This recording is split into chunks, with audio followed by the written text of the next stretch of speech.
Pharmacogenetics, certainly in specific areas, has been shown to have an impact on patient care.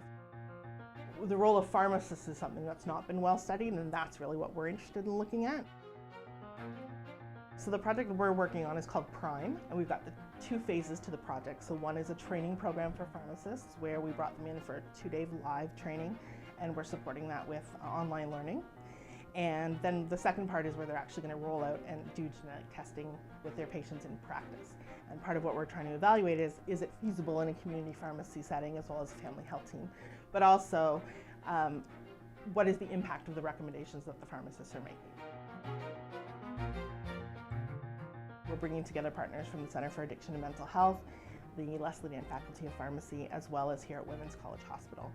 And we partnered with a company called AssureX to do the genetic testing. We have 25 pharmacists from across Ontario now that we've trained, and we picked them based on their practice area, but also their geographic location.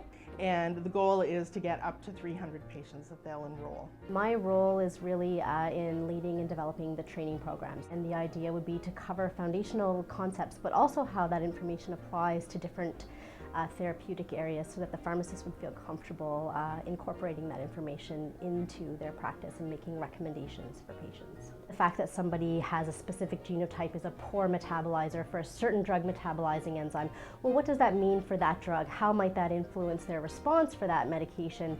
And how might you use that information in the context of what we know about treating that disease state in general to develop a recommendation going forward.